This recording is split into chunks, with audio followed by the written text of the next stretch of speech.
ಎತ್ತರ ಕುಳ್ಳು, ಉದ್ದ ತುಂಡ. ಈಗ ಉದ್ದ ತುಂಡ ಇರಬೇಕಾದ್ರೆ ಒಂದೇ ಸಮ ಇರೋಕ್ಕಾಗಲ್ಲ. ಹಾಗಾದರೆ ಒಂದೇ ಸಮ ಅಂತ ಹಿರಿಯರು ಯಾಕೆ ಹೇಳಿದ್ರು? ಬುದ್ಧಿ ಇಲ್ಲದೆ ಹೇಳಿದ್ರಾ? ಗೊತ್ತಿಲ್ಲದೆ ಹೇಳಿದ್ರಾ? ಸತ್ಯವಾಗೂ ಹೇಳಿದ್ದಾರೆ. ಏನು ಅಂದರೆ, ಮನಸ್ಸನ್ನು ಸಮತೋಲನವಾಗಿ ಇಟ್ಕೊಂಡು ಹೋಗುವಂತಹ ಗಂಡ ಹೆಂಡತಿ ಬೇಕು ಸಂಸಾರಕ್ಕೆ ಅಂತ. ಹೌದಮ್ಮ? ಮನಸ್ಸು ಸಮ ಮಾಡ್ಕೋಬೋದು. ಆ ಮಾಡ್ಕೊಳ್ಳೋಕ್ಕೆ ಮನೆ ಕಟ್ಟಬೇಕು ಅಂತ ಇರೋದು ಇಲ್ಲ. ಗಂಡಂದೇ ಒಂಥರ, ಹೆಂಡ್ತಿದೇ ಒಂಥರ. ಯಾಕೆ ಅಂದರೆ ಮನೆಯೂ ಕೂಡ ಕಟ್ಟೋದು ಉದ್ದ ತುಂಡನೇ ಕಟ್ತಾ ಇರೋದು.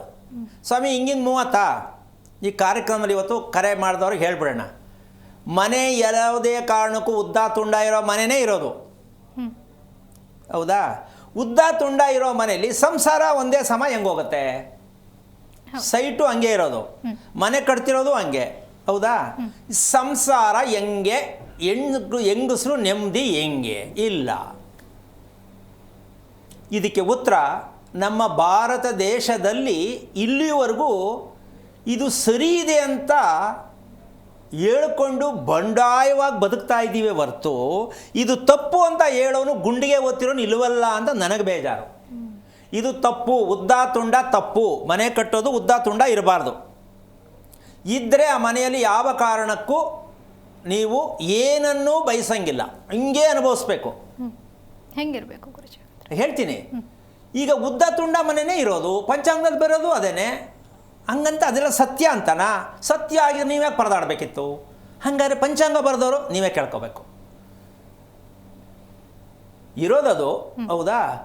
ಅಲ್ಲಿ ಮಾಡ್ತಾ ಇದ್ದಾರೆ, ನೋಡಿದ್ದಾರೆ, ಬರೆದಿರೋದು ನೋಡಿರೋದು ಮಾಡಿದ್ದಾರೆ, ಏನೂ ಆಗಿಲ್ಲ. ದೇವಸ್ಥಾನ ಆಗಿದಾವ, ಚೆನ್ನಾಗಿ ಇದಾವ? ಇಲ್ಲ. ಮನೆ ಸರಿಗಿದೆಯಾ? ಇಲ್ಲ. ಮತ್ತು ಅದನ್ನೇ ನಂಬಿದ್ದೀವಿ ಅಂದರೆ ಅನುಭವಿಸಿ. ಹಂಗಾರೆ ಸತ್ಯ ಯಾವುದು? ಅದೇ ಕಾರ್ಯಕ್ರಮದಲ್ಲಿ ಪ್ರತಿದಿನ ನಾವು ಸುಪ್ರಭಾತ ಆಡೋದು ಅದೇನೆ. ನೀವು ತಿಳ್ಕೊಂಡಿರೋದು ಮನೆ ಅಲ್ಲ, ನೀವು ಕಟ್ತಿರೋ ಮನೆ ಅಲ್ಲ, ಉದ್ದ ತುಂಡ ಮನೆ ಇಲ್ಲ. ಉದ್ದ ತುಂಡ ಕಟ್ಕೊತಾ ಇದ್ದೀರಾ, ಒಂದು ಉದ್ದ ಒಂದು ತುಂಡ. ಈ ಉದ್ದಕ್ಕೇನು ತುಂಡಕ್ಕೇನು ಹೆಸರು? ಉದ್ದ ಇರೋದು ಅಭಿವೃದ್ಧಿ ಅಂದರೆ ಇಂಪ್ರೂವ್ಮೆಂಟ್ಸ್, ಎಲ್ರಿಗೂ ಬೇಕಲ್ಲಮ್ಮ. ತುಂಡ ಯಾವುದು ಅಂದರೆ ಕ್ಷಯರೋಗ ಬರುತ್ತೆ. ಏನು ಬರುತ್ತೆ?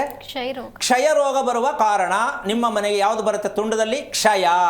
ಬರಬಾರದು ರೋಗ ಅಂತಾರಲ್ಲ, ಹಂಗೆ ಬರಬಾರದು ರೋಗ ಬರುತ್ತೆ. ಯಾವುದರಲ್ಲಿ? ತುಂಡಲ್ಲಿ.